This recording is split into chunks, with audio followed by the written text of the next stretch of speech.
Oh no. Okay, cool. Hold on a sec. Uh Muting.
Hello. Welcome back, everyone here on the YouTube, to another fun live stream. I know we haven't had a town hall in quite some time.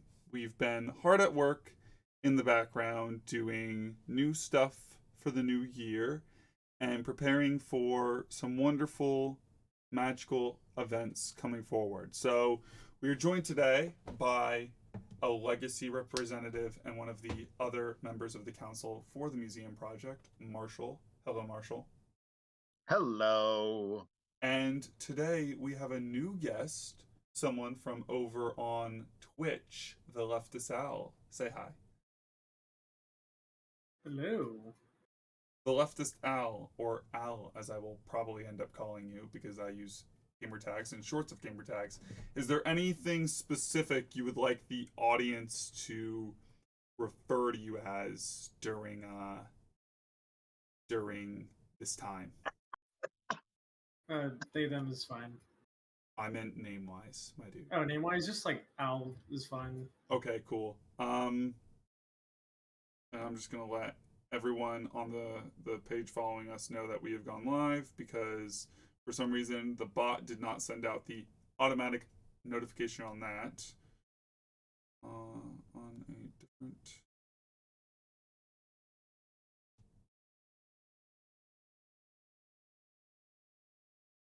Cool. All right, and today we have questions. So, normally we would do a standard town hall where we have a majority of new people and we can go through and ask a majority of questions. However, that being said, unfortunately, due to COVID, inclement weather, and a notorious of a bunch of other things, we have had to modify tonight's stream. So we'll just be kind of tag teaming Al and updating Marshall a little bit here, as well as getting some general questions, comments, and thoughts from you, the viewer. So I will be going back and forth between chat and the questions just to make sure that everyone is on the same page here.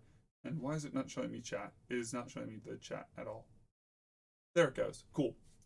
So,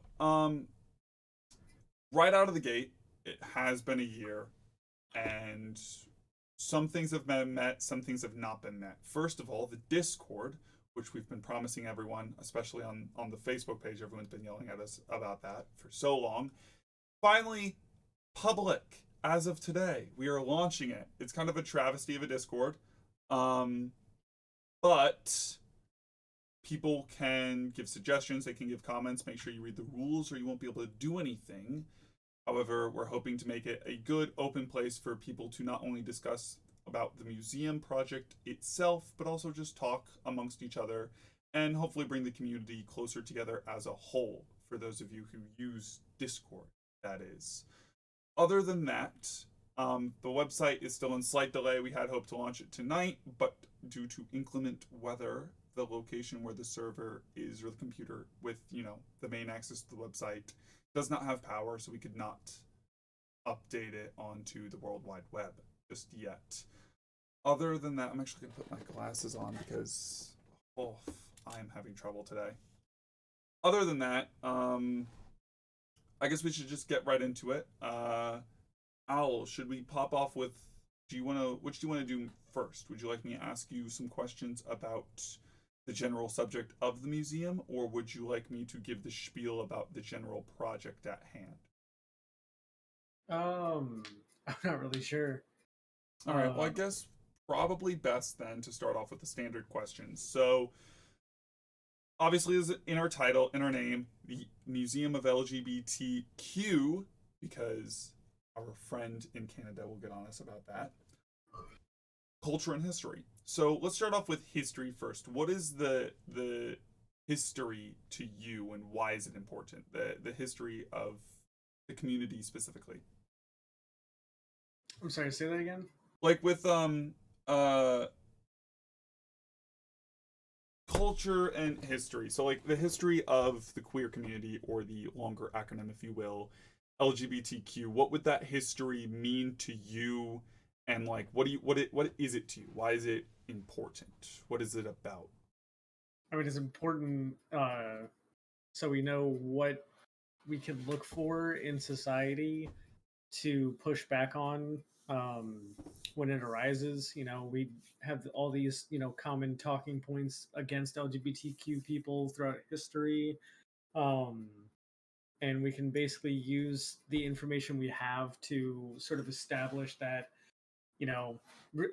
establish and reaffirm that LGBT people have been here for a long time and aren't going anywhere, and that we should be willing to push back against people that are against the LGBT community, and as well as sort of celebrating, all the people that may not have been able to been out as LGBT in their time due to, different societal pressures.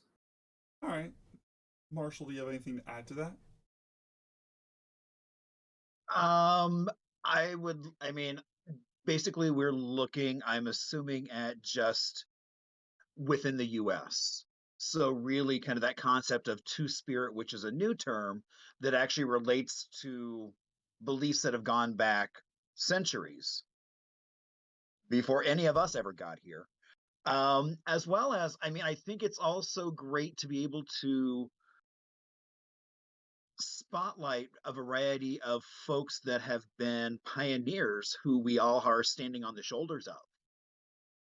Okay. That sometimes they don't get recognized, sometimes their story isn't always evolving thing. And so just knowing kind of how we got to where we are at this moment is such a huge piece of where we are today and where we're going.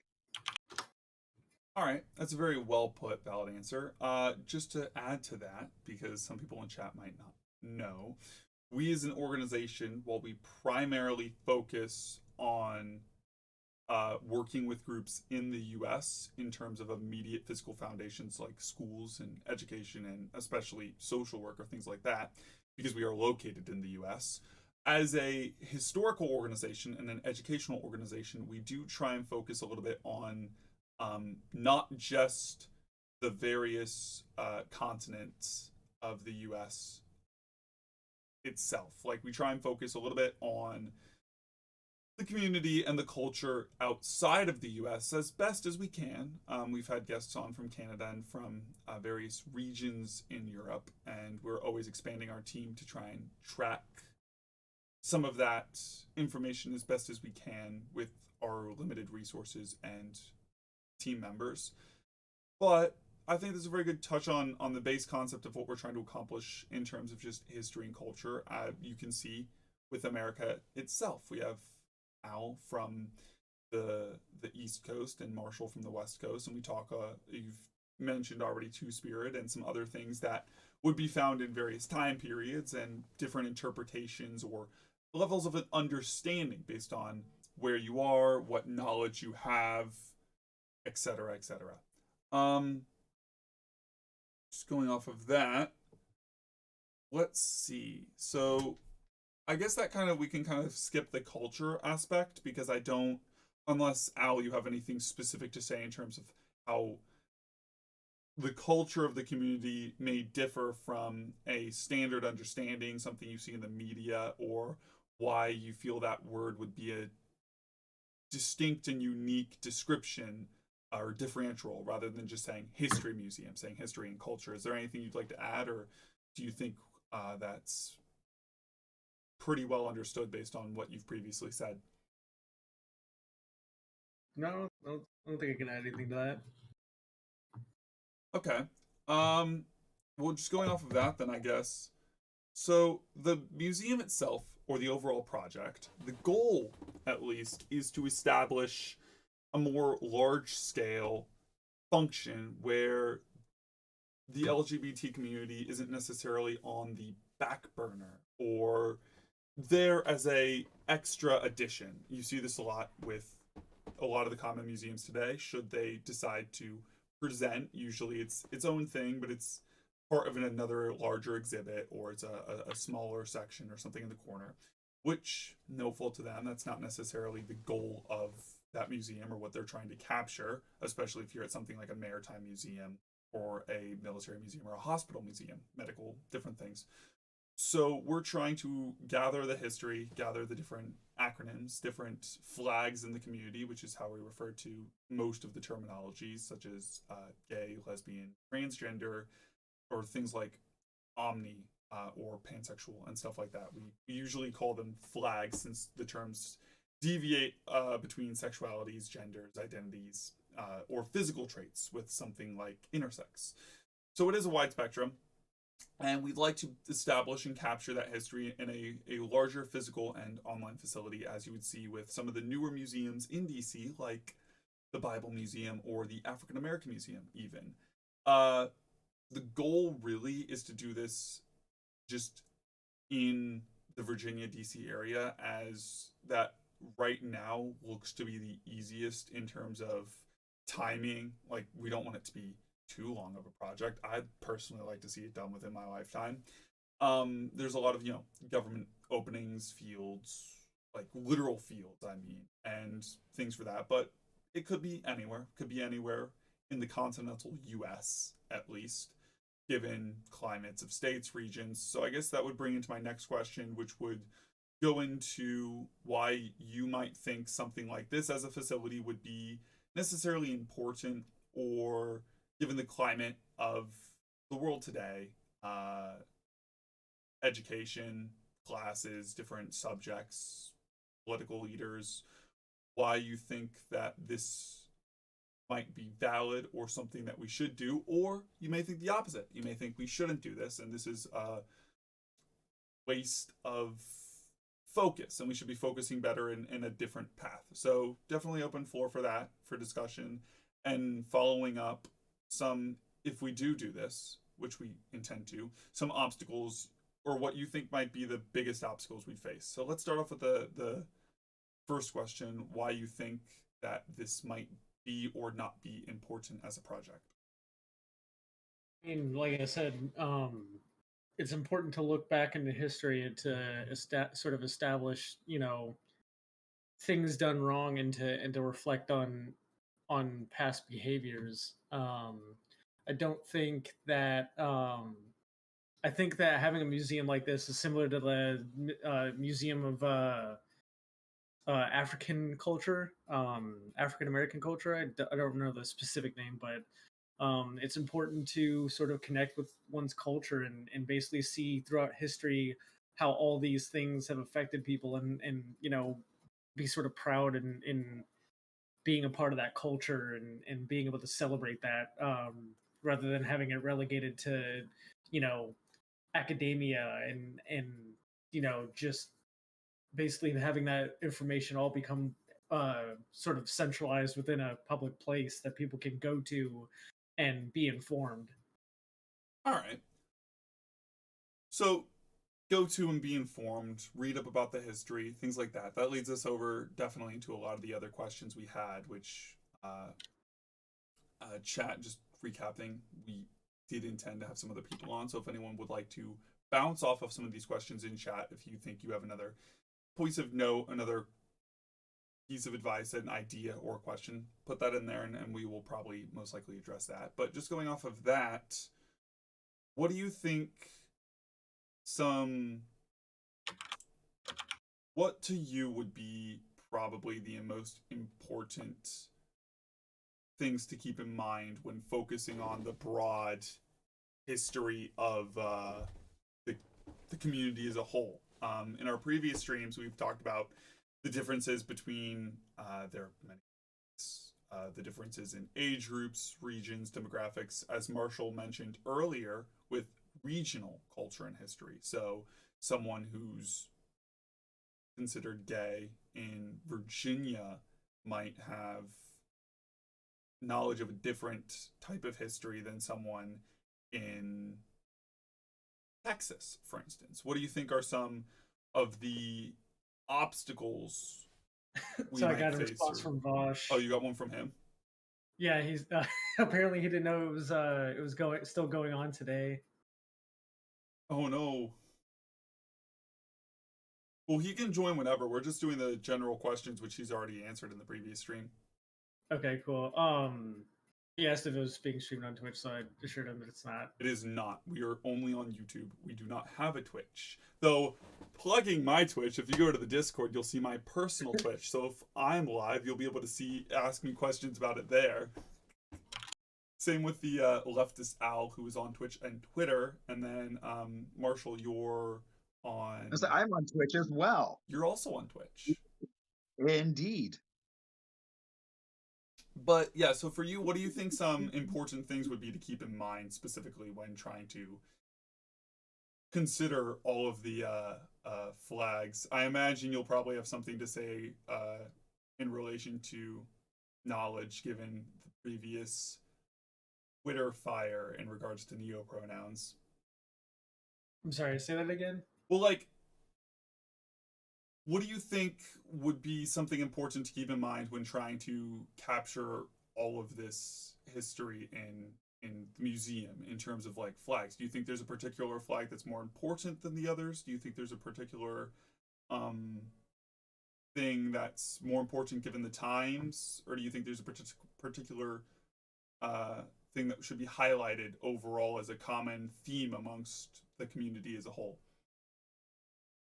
I wouldn't say any flag is more important than the other, but I think it's important to keep an open mind about new concepts that come out about, being LGBT, because I know there are a lot of people in the old guard that will, shit talk non-binary people if they're trans, or, have specific sort of issues with up and coming ideas about being LGBTQ, like the he him lesbian discourse. There was a huge uproar about that.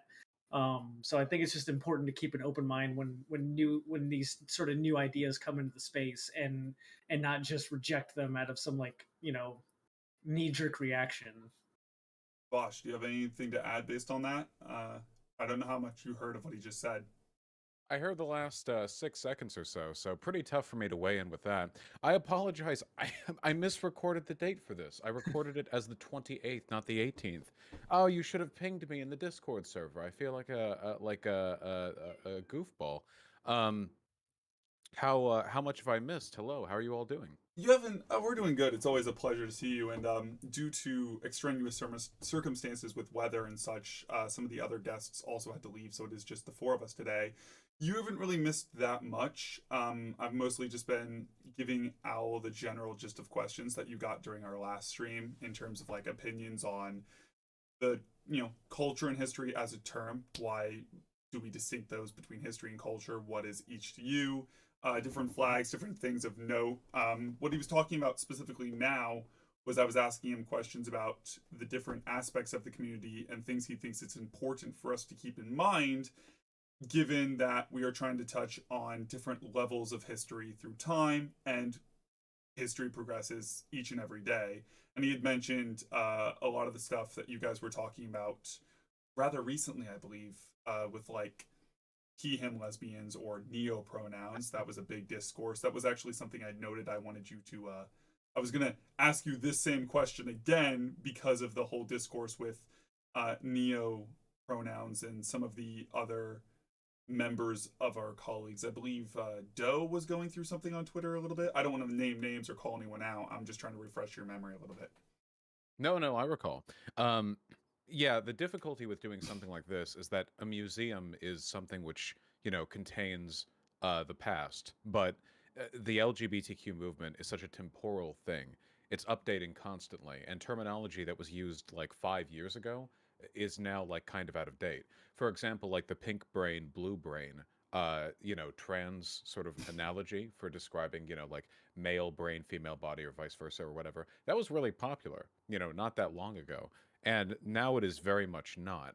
And I think there's always going to be a difficulty in making sure that anything you're chronicling is presented in a way which is accurate, but also doesn't like impose a kind of I don't know, hegemony with the most up to date thing. Because by the time you log that in, there's always some new thing. Um, I don't know if there's really a meaningful solution to that besides refraining from any prescriptive judgments. There's never an end to the process. You never go like, okay, well, we had 50 years of this, and now we're here, and that's where things are. Because by the time you approve that exhibit and have it actually put up, it will be wrong. So, no getting around that, I guess. No, definitely with the whole exhibit thing. We can't really think of it from a time perspective, as time is fluid, especially when we get into different regions. One thing earlier Marshall was talking about was if we focus on it specifically from an American perspective, you also have your different regions, like you have two spirits and you have different focuses like that. But one thing I was talking about prior to stream was actually the difference between something like, say, bisexuality versus pansexuality. So I believe you use terminology, you describe yourself as pansexual, correct? I do, yeah.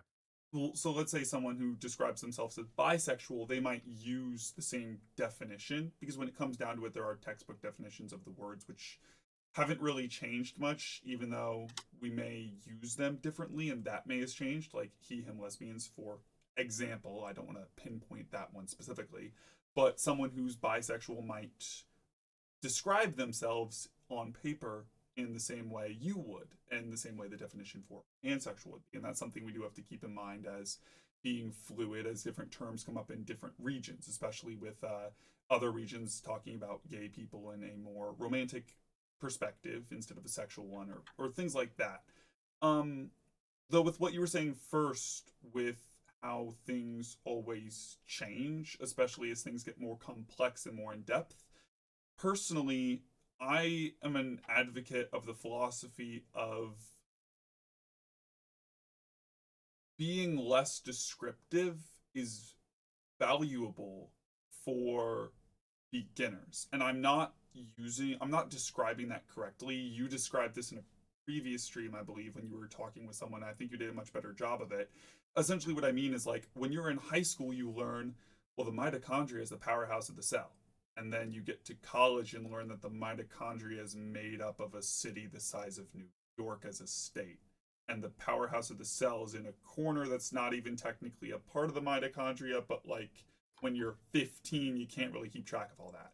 So in start with people who might be brand new, in something like a trans hall, which would be the section where you talk about that as a community, I think it might be valid, not necessarily to use pink brain, blue body, and vice versa, but to break it down in something a little bit more basic at the start, just to give people the general idea so they have somewhere to grow and they're not too confused as they get thrown into it. Because when that happens, usually you find that common meme of, well, they have it wrong, but their heart's in the right place, kind of. So I think there's some validity to breaking things down in a little bit more of their bare bones constructs and building off from there. Like, you enter the museum and the first thing you learn is, well, yeah, you have trans people. But once you get through that, you start dealing with all the other stuff like omnigender or gender fluid or any of the others in the vast realm of they're not causing a problem. Who cares? Well, the thing to keep in mind with, I think, everything here is that the modern LGBT movement is very deconstructive. Where, the suffrage movement was just you secure the right to vote. Second wave feminism was about like gender and sexual equality. These fit within existing constructs. They're relatively simple to describe. But to describe what he, him, lesbians means requires this entire postmodern diatribe on the nature of language and like the semantic conveyance of meaning through, contrary terminology. And you get into really, really complicated and theoretical stuff. I think it's important to take a step back and focus on the broader pattern, that in these respects, we're challenging language, we're challenging the hegemony of identity. Because if you address like that's what's being done to begin with, you get hung up a lot less on the semantics of like, well, how can you have a he, him, lesbian? The point is the inherent internal contrast. I did want to say though, really quickly, and I apologize if this is entirely my fault, because I booked this at the wrong time. I had other things that I booked at this time as well. I want to come into this with my full and appropriate energy. Would it be possible, or would you be willing to appear on my stream sometime very soon, say this week, so we could continue the conversation with my thoughts dedicated to it fully? I mean, yeah, definitely. I would love to come on because the second half of the stream today, which is one of the reasons I wanted to talk to you, was talking about different things we intend to do now that we're in the second year and second phase of our public outreach and actually communication phase. I can't confirm, obviously, Owl, so that might just be a one-on-one. I hope all of you. Ideally, yeah. I would. This is my fault, and I apologize Oh for it. no, I could definitely do this again. I would love for like everyone to be here. I just wasn't gonna put everyone else's foot forward, and I was gonna say like I'm definitely down to come on and do a second tackle there.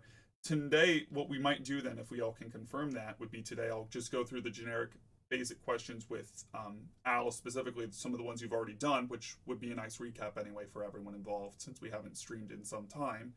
But we definitely can do a more detailed thing there, and then hopefully some of the other people also might be able to join. Like Shu might be less under the weather, and our other friend who was trapped in snow might no longer be trapped in snow. My goodness. From my university, a friend of mine who was a social work major just graduated, and they're currently trapped in snow in Pennsylvania. I was not a social work major. Right, yeah. And not buried under snow presently either. The fault is mine. I'll keep up in the Discord server. We'll get it done as quickly as we can. Again, I apologize. Thank you very much for the time. My apologies. And I will follow up with you as soon as my stream is done. Cool. Take care and good luck. All right, awesome. So, cool. We'll have a future booking. General's just there. I'm going to just continue down with some of the basic questions then that he already would know about, and I'll talk a little bit, chat, about like some of the other events we have going on, just so everyone has the little tidbit, because I did promise I'd reveal those surprises, but we can get a little bit more in depth at a later date, and we'll have some like better questions, because one of the things with these questions is they go a little bit slower when you don't have like other people to bounce off of, like with one thing Vosh said before he left, talking about a little bit more of those theoretical rooms where they talk about a little bit more of the broader in-depth stuff. While definitely that's valuable and we want to have floors covering that, one concern I would have is, while I feel it's to go into those, you still need to have the basic knowledge of like, well, what is a lesbian specifically? Just going off of the he, him, lesbian example, what is a lesbian and what does he, him mean? So if you have two basic rooms towards the beginning, which talk about pronouns in and of themselves and gender identity or sexual attraction in and of itself, well, that might not necessarily be what everyone prescribes to, because we'd be in the beginning for lesbians talking about she, her, and lesbians and what it specifically means throughout history.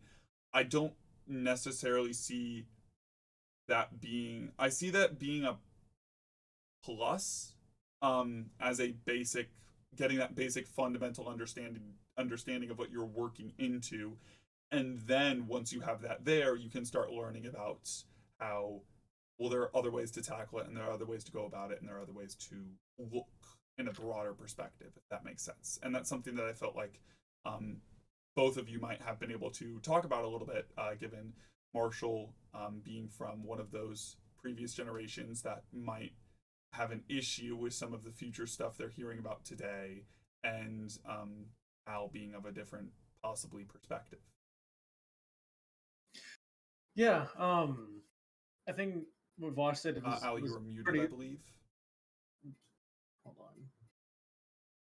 Oh no, technical difficulties.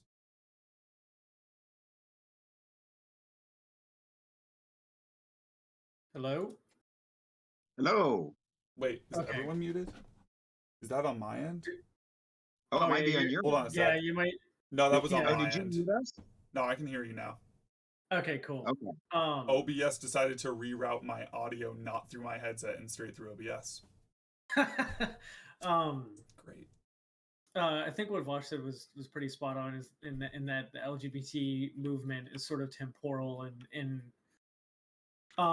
will eventually become a relic of the past insofar as we just stop caring about these very esoteric labels of like sexuality and gender, et cetera, et cetera. So there probably will be at a certain point an LGBTQ museum that has a full, like, basically the full history, and is almost pretty much no longer really updated to accommodate like newer perspectives, because all the conversations will have been had, and will have eventually moved on from all these different labels, because a lot of the he him lesbian stuff basically stem from people's realization that like a lot of the labels we use for people are just kind of useless. Like, am I gay if I call myself straight but then like have sex with a dude once, but then the rest of the time I'm sleeping with women? Like, it's this very, these terms are very nebulous and do an imperfect job of trying to describe the human experience and our subjective interpretations of reality, because that's why a lot of the times you got people saying that liking trans women is gay because they were still perceived as male, but they present as women. Like, there are some trans women that are indistinguishable from a cis woman. So is that then gay? Like, a lot of what we label as a society hinges upon heteronormativity, and the LGBTQ movement is basically a counter to all that. It's a counter to heteronormative terms and the ways in which we describe our experiences.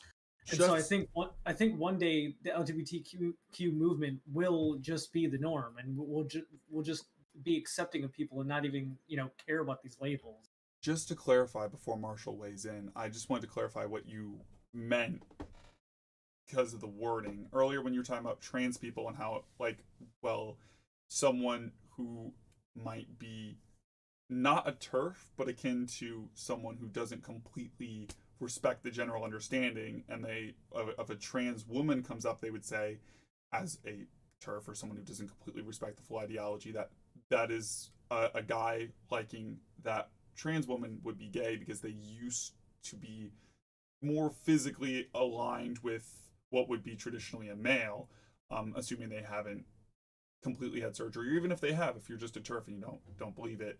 Whereas that's then touches into, well, physicality versus identity and stuff like that, which is a much broader subject.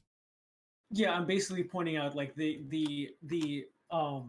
ways in which the language we use is insufficient for how we describe these types of situations, right? And eventually, and through the specific lens that we used to have, trans women not being women, which is something that people used to believe. They used to just be like, oh well, guys playing dress up. That used to be the perspective.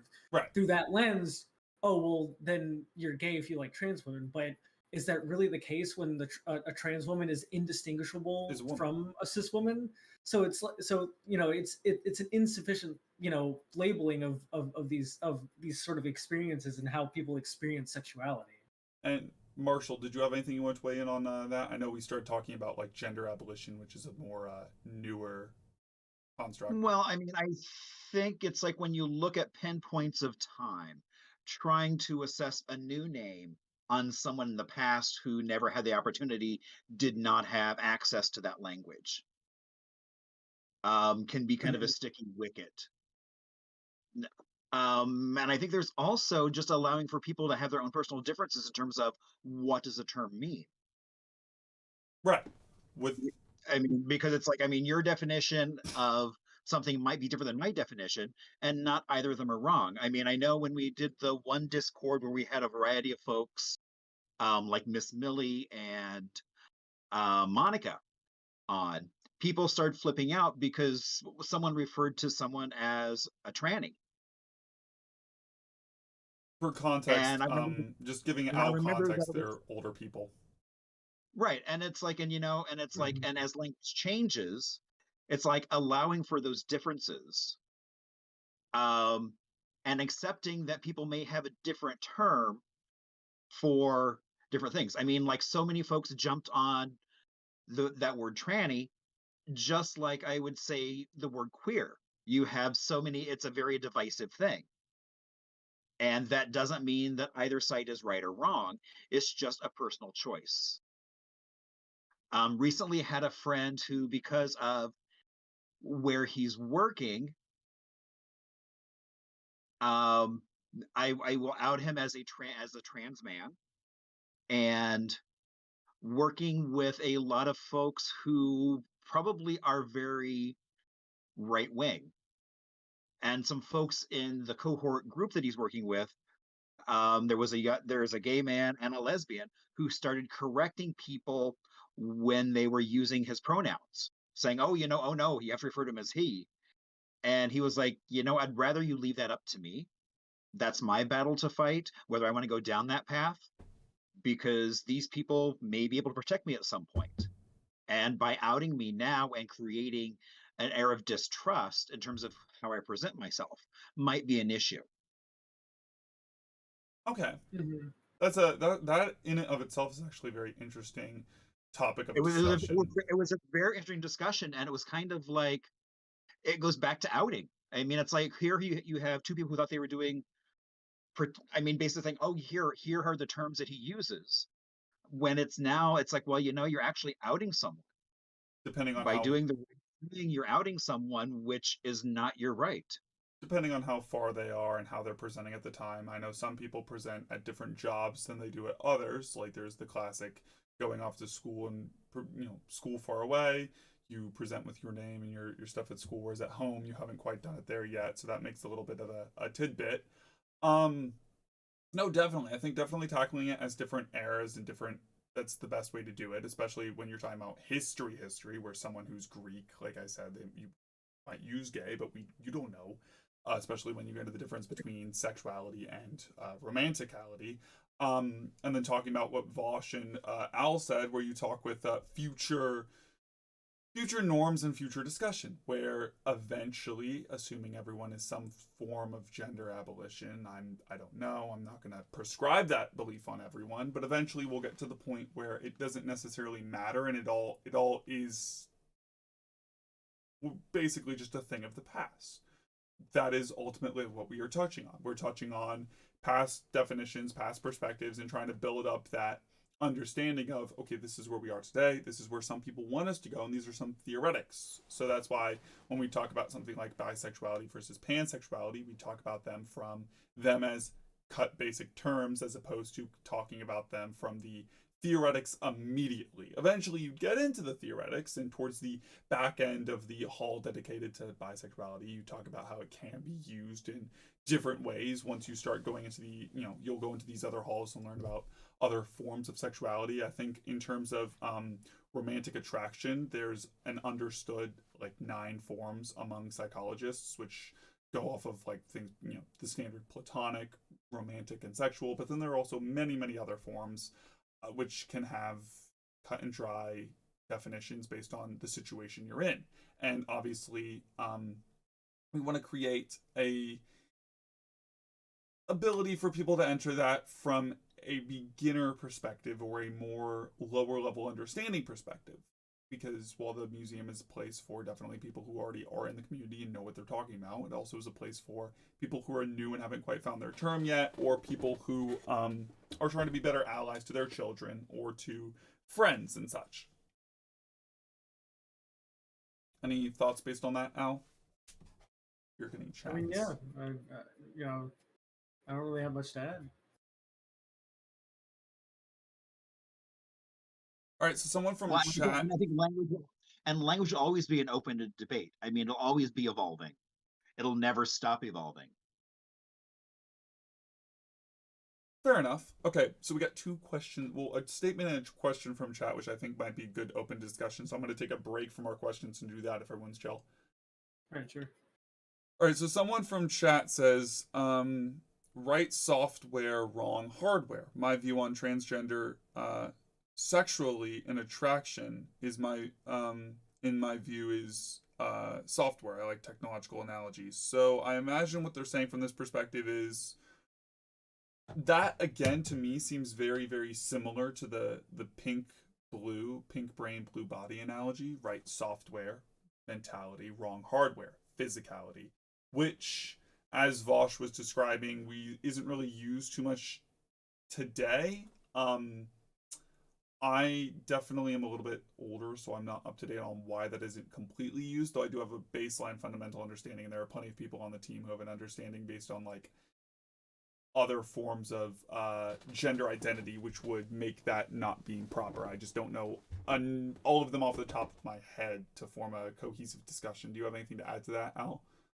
Well, the thing is, that whole analogy has been largely debunked, mainly because you can't ever really know if someone is predisposed to a specific behavior because of socialization or they're just born with it.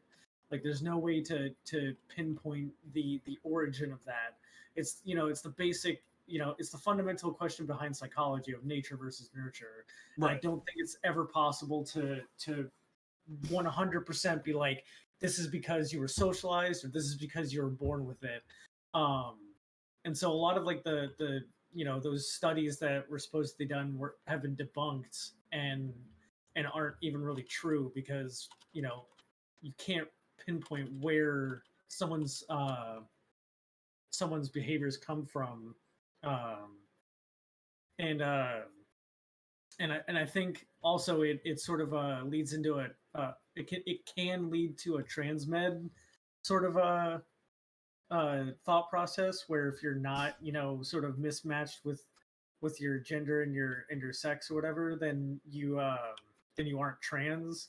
Well, and I don't mean to cut you off, but that tackles into the dysphoria versus euphoria topic. The general understanding being not everyone who's transgender experiences dysphoria, which is discomfort. The standard, which I still think that's a valid argument against certain levels of TERF, because obviously if the standard argument like, oh, when I was a kid, I thought I was a dinosaur. And the common retort to that is you didn't wake up wondering, like you didn't feel ghost limb syndrome because you didn't have a tail. You didn't wake up in agonizing mentality or questioning or depression or this or that. But what you have to remember fundamentally when you're exploring this a little bit more is not everyone has dysphoria, and even people who do have dysphoria have it in different levels, some much more severe than others. The focus is not on dysphoria. We're not we are treating a problem. Well, doctors are, we are not. We are streamers. Fundamentally, as a society, we shouldn't be concerned with the problem, but the solution. So if someone comes back and they go, I'm trans, these are my pronouns, this is what I want to do about it, I'm euphoric, I feel much better. It's not really our place in terms of a definition, and even like science fundamentally, like you said, we don't fully understand that. Because, and even then with like growth, mentality growth, brains are always developing. Even if you're born a certain way, that might change as you grow and develop. Furthermore, their next question was, for everyone, question for everyone, so all of you. What are your views on gatekeeping people who aren't offended by slurs and terms? Now, you're going to have to clarify this, Goodman. Goodman is the commenter. Because if I were to initially tackle this from my interpretation of the question, I'd tackle it from the perspective of our recent discussion, well, not recent anymore, but our past discussion with Marshall, Monica, and Millie. So for context, Al, Monica Helms, she's the woman who designed the common trans flag, the one most commonly used. Millie is another elder from the community from back then, very knowledgeable, very experienced. And when they were on, they were talking about things from older terms and older perspectives. They were using transsexual and transvestite in the actual terms they are defined for. Where Marshall, correct me if I'm wrong here, because I am going off of memory on this one, transsexual is post-op and transvestite is pre-op. Yes? Well, actually, transvestite just means you like to wear women's clothing, so you can be a heterosexual and be a transvestite. Okay, so you could be like a drag queen, a gay drag queen specifically. Or just someone who likes, Right. What about that old guy?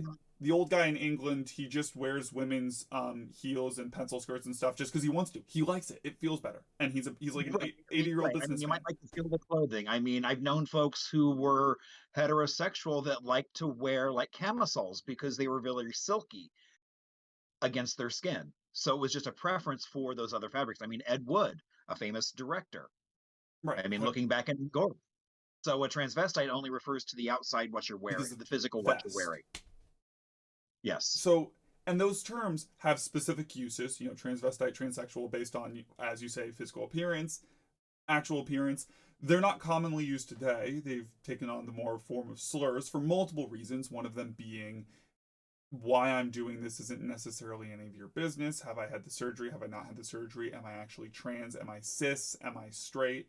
That's not really anyone's business. So we switched over to modern terms. However, they being from that time period, knowing the definition and valuing those definitions for themselves, still necessarily use those terms on occasion. Monica made it a point to talk to a degree about how there are certain definitions in surgeries which she would not use because of the type of surgery she might have had, depending on or was this Millie who was talking about it? You know what I'm talking about, though, right? I think that was Millie who was talking about. That was Millie who was talking about that. There were like different types of surgeries that different. No, Monica was talking about it from the perspective of other women, not of herself. She was talking about how there were because they were talking about that one doctor, and I forget the doctor's name, but he was essentially the first doctor to do various types of surgeries on various parts of the body, and they were talking about how they would use older terms, which would largely be considered slurs today, because, well, it's different. It's to them not the same surgery that is option today. It's not the same level of medical care. And I say surgery is a broader term. I'm also including things like hormones and other medical treatments. I mean the overall concept. So the question being about gatekeeping people who aren't offended or who actively use some of these terms, which would be among some considered by slurs. What is your opinion on that, Al and Marshall? We can let Al go first. I think if people want to use them to refer to themselves, I think that's fine. Relatively. I also think that having transsexual as sort of like a specific term for people who have like gone through, some type of surgery is fine, but I don't think it should be like thrust upon people. I think people should choose to use that for themselves. Much in the same way of like most most terms. Like I would never want if someone, didn't want to describe their sexuality at all but just exclusively, had sex with men as a man themselves. I wouldn't never be like, oh, we're just gay, or like, try to thrust that upon them. So I think it generally depends on the slur being used, the context in which it's being used. and if someone's just sort of being self-referential. Right. So self-referential is a little bit different than the referencing other people and forcing that label or identity on others. And then we also have to take into instance the type of slur as a term. If someone, so I imagine part of what they're referring to with the gatekeeping is people who would use these slurs. Well, they say aren't offended, so we've tackled what I think that means. But just going off of broader to kind of touch base on everything, like if someone were to come up and ask, let's say someone comes up and asks, "Are you transsexual?" using that specific term. Well, one of the reasons that's considered largely a slur and considered largely not common anymore is none of your business. Like it'd be like someone coming up and asking me on the Tonight Show, "Are you circumcised?" I mean, Yeah, and in that am case, I I? would just Does in it that case, matter? I think it's just better to just sort of roll with it, or like be like, I mean, I wouldn't use that term, but yes, I'm trans or Or like something. correct them, say like, I Yeah, mean, I'm of this, and if they persist, or explain to them. Like I don't think we necessarily need to gatekeep people amongst the left, especially on Twitter and amongst like the community in general. There's a large gap in people willing to educate others versus people willing to immediately hear something and put up shields. Like if someone were to come up and they ask a question, and it's like, if it's a genuinely good faith question, there's no harm in them asking and you clarifying that's not an appropriate question. I mean, if someone came up to me and asks, "Are you circumcised?" or because you're Jewish by blood, or you're in a first world country that commonly does it or something, I'd probably just correct them and be like, "Well, it's not necessarily something I'm comfortable talking about, or I feel you should necessarily know. So we're going to avoid that discussion for the time being." um, Marshall, do you have anything to weigh in specifically? Because your main focus, especially with this group, us, is intersectionality. Intersectionality clarifying to Al, because I know that means multiple things amongst the political community, being the generational gap, as we've been discussing with the differences in terminology and people from different generations with ages who might have varying understandings of stuff, as we see with like kink at Pride or these different outfits or yada yada yada. You get the idea. But Marshall, do you have anything to add? I guess I'm also wondering about the term gatekeeper and how that's being used as well. I mean, is it someone who's basically withholding information or So standing in the way of information? And gatekeep in this context is referring to social gatekeep, which largely refers to limitations in being able to involve yourself in a given community. So like if I want to go to a school but I don't have enough money, or I want to join like this group but because I'm of a different belief set or of a different something set, I'm not allowed. It's referring to like, oh, we're not going to allow these people, or we're going to cancel them out of the spaces because of the way they identify and act, which largely fits into that intersectionality. If someone goes, well, we have a club here on campus, but because you're from this generational societal perspective where this is how you would understand stuff, and this is how you'd self-identify, you're not allowed in it because we consider you more harm than good. I believe the best analogy here would be lipstick versus library lesbians, for those of you who might be a little bit younger in the audience, or just a refresher for everyone because it's always nice.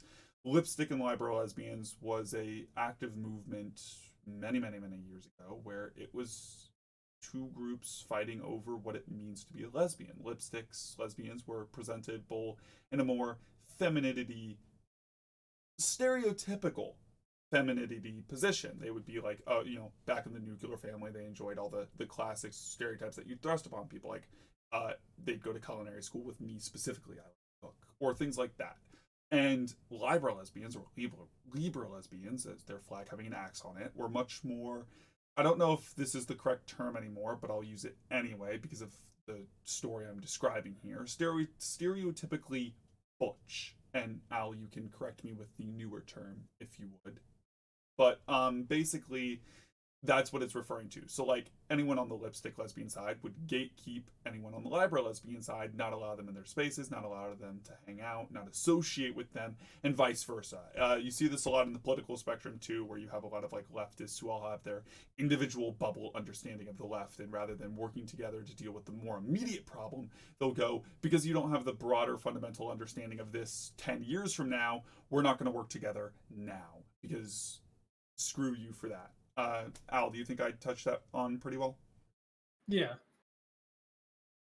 Does that affect your answer at all, Marshall? No, I mean, I think it's just allowing for differences in language. I mean, even now, I mean, I've had debates. I mean, it's like I was recently interviewed by somebody. We had different definitions of the word queer. And because of our difference in that definition, the person couldn't explain their questions to a fuller extent. So it was kind of like we both were cheated in that process. Did you give the definitions if you recall them? Actually, it didn't occur to me till afterwards that we were using different definitions. What was Because your definition? the person was like, well, the person was like asking, well, what do you deal with what do you do in terms of with the history project, with the Arizona History Project that we do, the LGBT plus? It's like, what do you do with the queer community? And I was like, well, we do a lot with trans. I mean, we just won the Emmy for the project and went through all these things, and they were still hostile about that answer.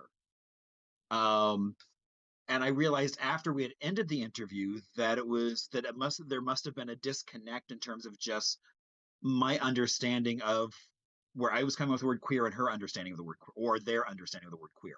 Right. Okay. So, like, what it includes, we here try and use it as an overarching term, including all of the terms, but I've met some people who either use it specifically in the slur that it was, or specifically to include the main known flags, if you will. I don't like calling any flag more important than the others or main, but there's no arguing there are definitely flags that someone as a child would be more familiar with, given because they're less complex or more common.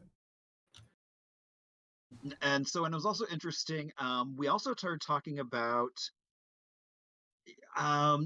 with the case of Nikolai Derelin, the 1906 Russian gender pioneer, who we won the Emmy project for with Cronkite School. And in terms of current culture, he would have been canceled. He was not a nice man. We have reports of the fact that he had the police called on him multiple times for harassing women. And this person was just like, well, why would that person have done that? And it was just like, well, you've got to look at the mores of the time. And the fact that he was passing as a man and had to live up to a certain stereotype that might not be kosher now. And so trying to hold him from a 1900 perspective versus a now perspective, you can't really retroactively cancel him. Okay, that makes sense. Going off of that, I think that's a pretty clear, crisp. I think we've laid out a base understanding of the project as a whole, how we intend to tackle it, and how we're moving forward. We didn't really talk about working with any outside organizations, like how we want to work with schools and stuff, but I think that's pretty self-explanatory, the importance of this, especially when you're doing field trips and such. Al, is there any immediate questions about the project as a whole, about the museum itself, about the design, or about the staff you'd like to ask before we move on and start talking about some of the stuff we're going to be doing this year? Not right now. Okay. So chat, feel free to ask any questions you might have, either on Al's stream, on our stream, or on Marshall's not streaming. That being said, one of the immediate things just to talk about would be what we've been currently doing. So obviously we've created the Discord. The Discord is semi-public. We launched it up here. I imagine everyone eventually will share it around. It'll start getting some people in it. One of the immediate primary concerns would be about the layout of the Discord, but we have time to figure that out. More people would come in. We want to make sure it's safe, make sure it's proper.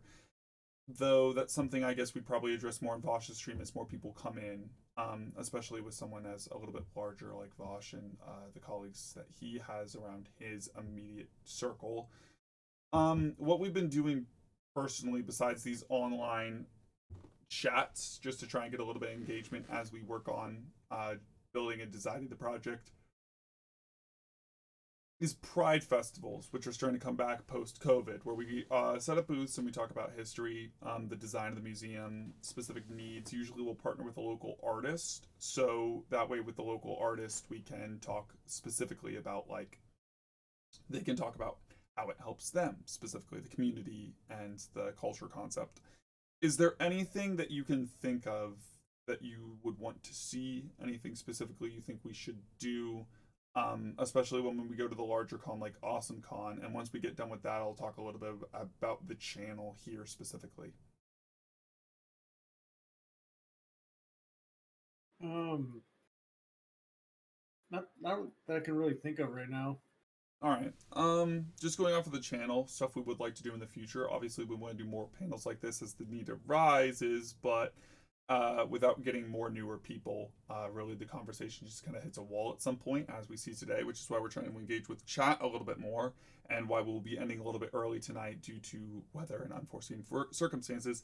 If anyone in chat knows anyone who would like to join, or you think would like to join, or you think should join, feel free to send them to the Discord, and they can always contact us in the Discord.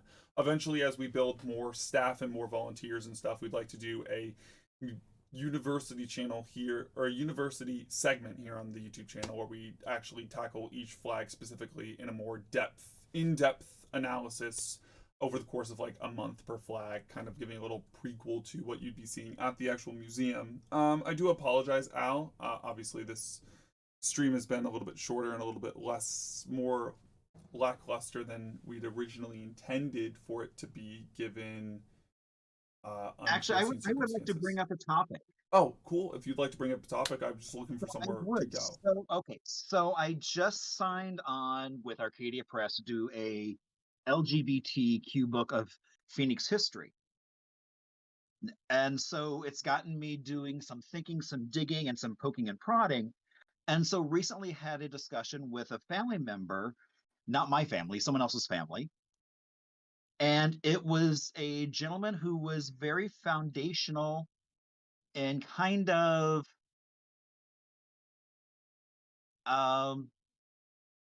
he was closeted and still remains closeted, even though he passed away decades ago.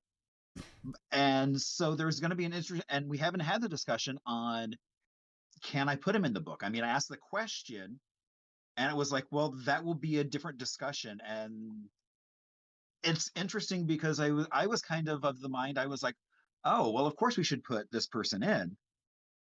But then you have the family still saying, well, this might not be an option. Right.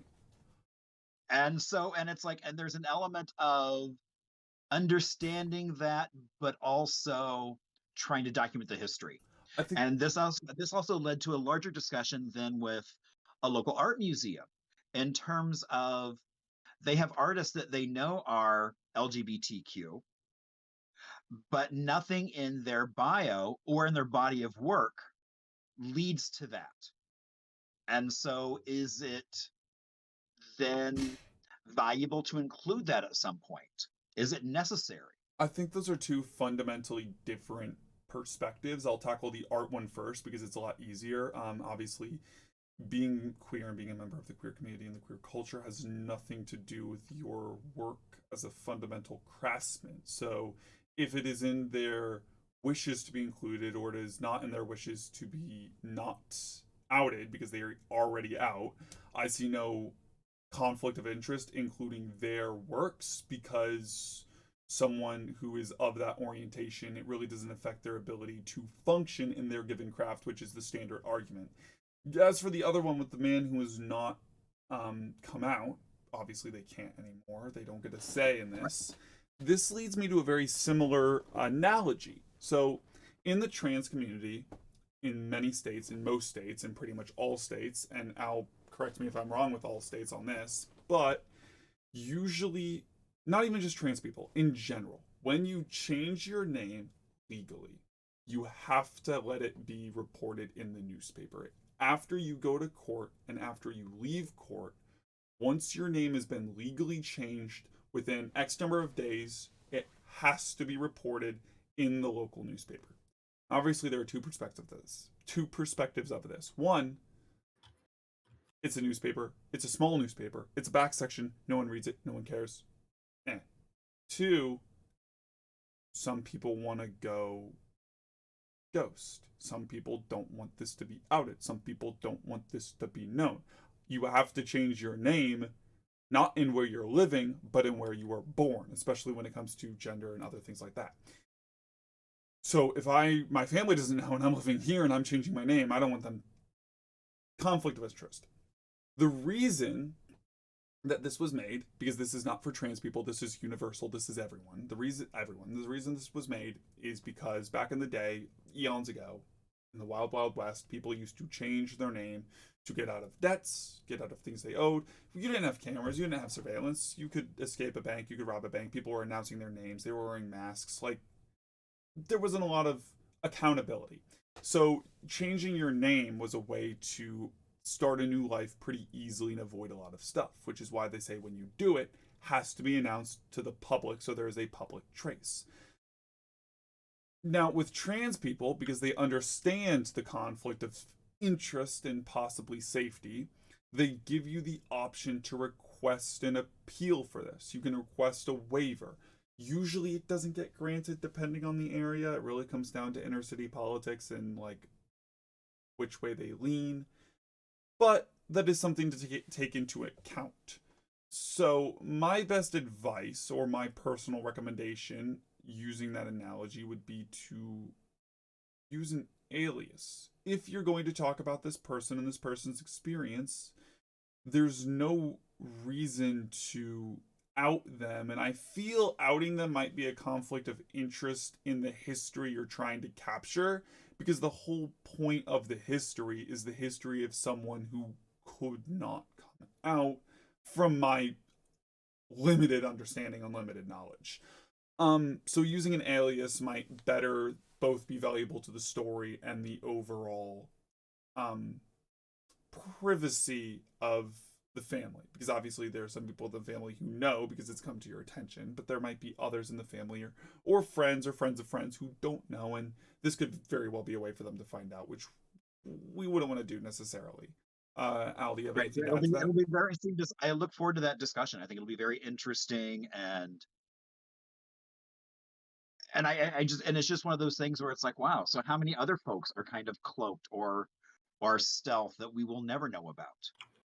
And in some ways, it makes those folks that are then uncloaked or unstealthed, I think, even that more, almost, I would say almost more important, because documenting their stories. Right. No, I understand. Al, do you have anything you want to say in addition?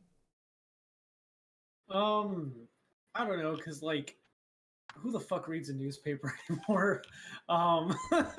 Like, if it's not like a digital like newspaper that the fucking family reads, then I don't see it being a huge issue.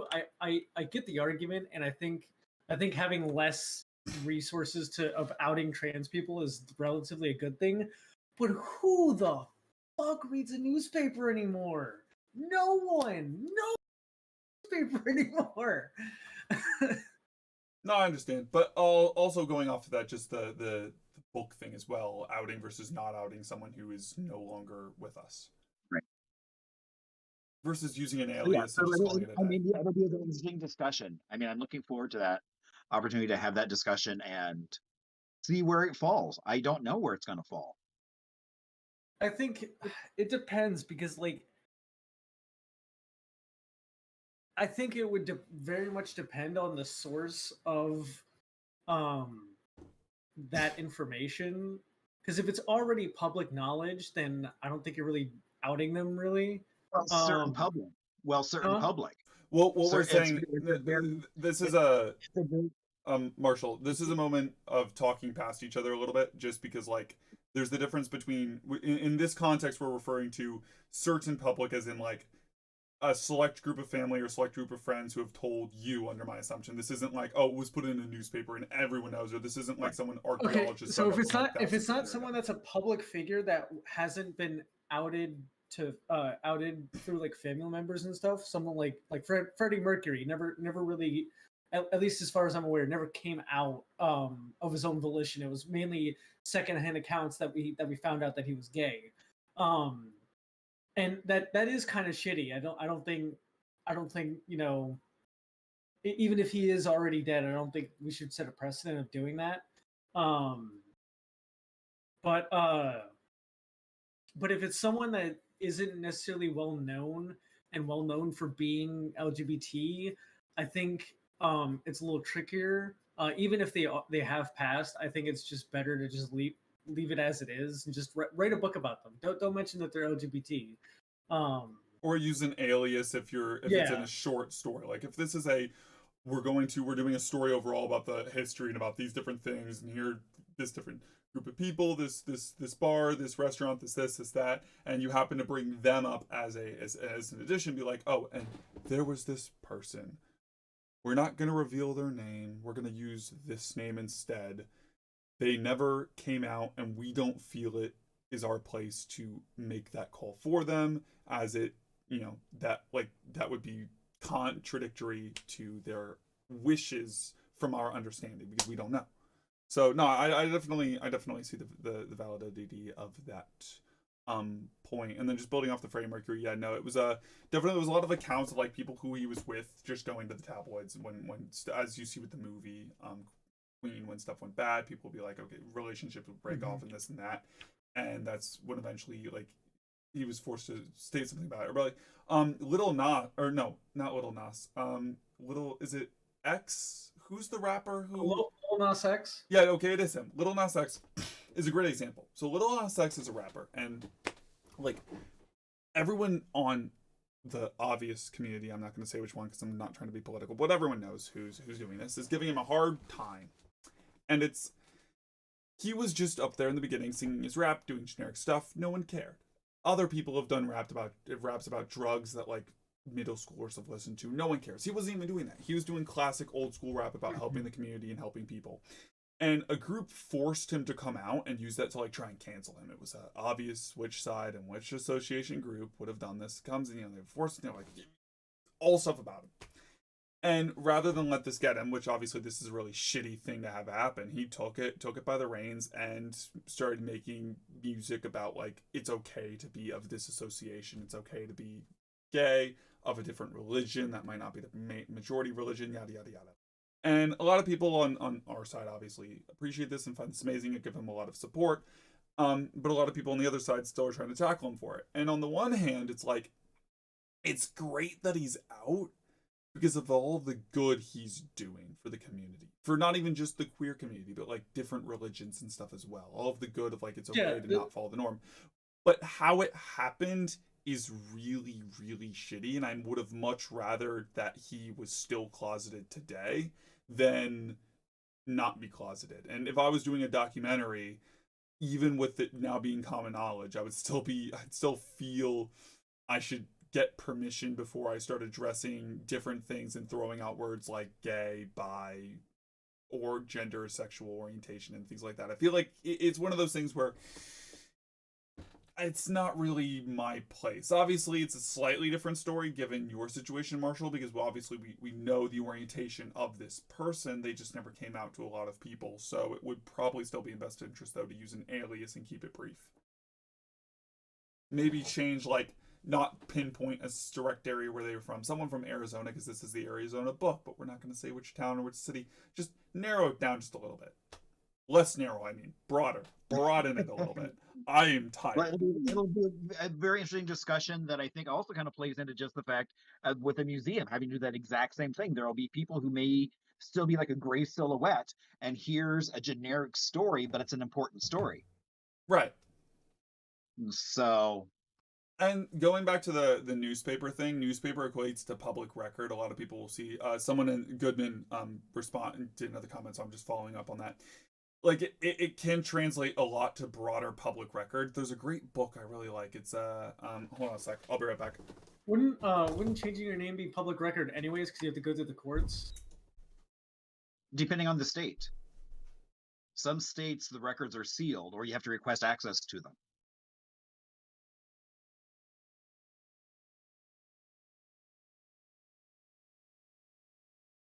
So, but also in a digital age, I mean, it's like that's actually changing research, is being able to research newspapers from like the 1920s with a keyword. So if I was trying to track someone down and see if they did indeed change a name or something, that, I mean, as is going to be much more common being able to have that. But I mean, Yeah. having that ability to do that keyword searching, I mean, before you would have to literally go through every newspaper trying to find that one article talking about someone. And so, I mean, we were able to do a trans timeline of Arizona history. Someone moved my book. What are you saying, Marshall? Oh no, I was just talking about how it's like also with it getting into a newspaper, that allows for then it does become public record and is also then searchable. Right, because it's not And searchable if it's not public record. And then recently talking about how that has really changed how we can do research. Because Instead of having to comb through a newspaper looking for that one article that may have happened 70 years ago, I can do a keyword search and find that article, and sometimes in a matter of minutes that would have taken me years to find. Because if it goes into public record through newspaper, there are a lot of organizations that will track newspaper public records and put them online, so they're a little bit more searchable. But this book, Right. one of my favorite books, The Art of Being Normal. If I could get in contact with this author, this would be the first book I do a live reading of, because on my personal Twitch, I'm going to be doing live readings of books. This would be the first book I would do. I love this book. Great read for everyone. Really recommend it. In this book, there's a character who's trans mask, and they go to a different school. They transfer to the nice school on the nice side of town. It's where all the middle class families are. They get specialty permission to go there and leave the poorer school because they were in danger. People were trying to kill them for being trans. They go to this new school and they're completely dosed. No one knows. No one knows at all. Everyone just knows them by the name they go by the gender they go by, and that's that. Like, the principal knows, because obviously they had to tell the principal and the superintendent like why social work was telling them that this kid has to go here and you have to allow them to, even though like they're really, really out of place, and why they set up like special accounts for your lunch and yada yada yada. But if they had public record, which they're a minor so they don't, if they had initial public newspaper record for name changes, that could create a problem, especially if you're in university. So it brings up that extra level of safety, which is something that Goodman had brought up with when moving to a new town, getting a new job, moving to a new area. It's really common practice today for if you move and get a new job, your boss is probably going to do a very in-depth background check on you. That most stereotypical thing is your Facebook and the kind of stuff you've said on Facebook, but it really can extend a little bit more than that. And if it is public record in a newspaper, it's going to show up on a background check, even if it's just a blip. And while like it's just a blip, who might care? There's still that initial risk of it being something that's read over, something that's discovered, or something that's viewed, which can create conflicts of not just interest but safety. This isn't something that anyone on this panel spoke out against. I'm not trying to like pinpoint anyone, Al or anything like that. I'm not trying to like go against in a discussion. I'm just adding a little bit of an extra bit of a example. Right. Yeah, we definitely should reduce any means by which someone could be outed, against their consent. So I personally think like even the same for someone with a cis person who's getting a name change, with the obvious exception of, are they trying to hide something? However, usually there's some kind of investigation anyway. The main reason they had to make it public would be because like back in the day, obviously there wasn't the broad ability we find, and if someone opens up like a credit card with a small private bank, then there wouldn't be that track record of information, and the paper trail could go cold if they were to change their name.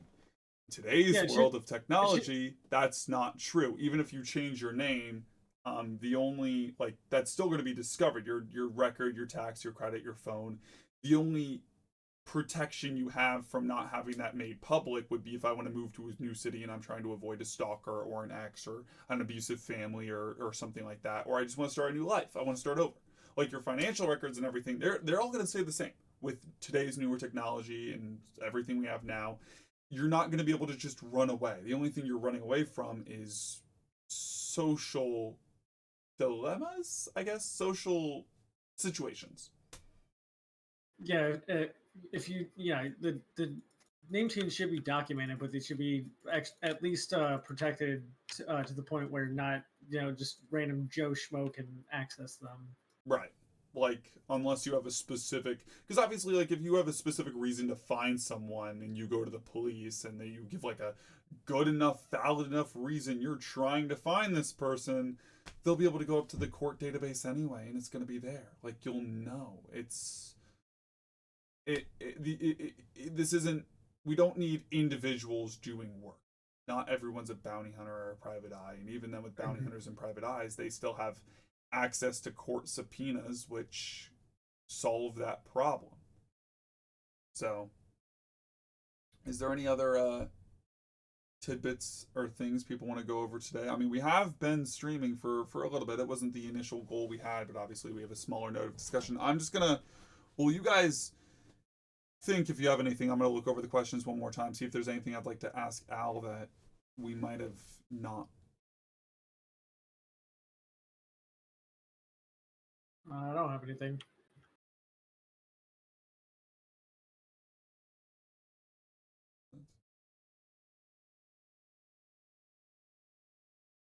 No, everything we seem to have asked is pretty much straightforward. Unfortunately, being three of us, there isn't much room for broadening the narrative in terms of conversation for a lot of these, because each of us says a sentence. There's only so much we can say.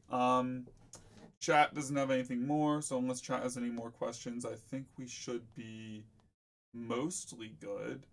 I guess we'll all meet back with hopefully the other three people eventually, either individually or not individually. Al, if you want to do a stream on Twitch later, if you have any friends you think might be interested in the project, I'm a little biased, but I think it's an interesting project. I mean, I know I have some bias, so my opinion is meaningless, but Yeah, definitely put the word out there. See if we can get more people on the stream. Especially if we're gonna play in another one with Vosh and everything. oh yeah, definitely. And everyone else can feel free to join the Discord. Everyone has access to the Discord. Feel free to share it around. Best place to ask immediate questions when we're not streaming, and if you need an immediate answer, it's a little bit more speedy than going to the Facebook page or the website. And yeah, so I don't think anyone has a question. Doesn't look like chat all seems to be on the good page. So that being said, stay safe, everyone, and I think we're good to end it. All right, so All right. Good. Everybody have a great night. Yeah, you too. All right, bye-bye.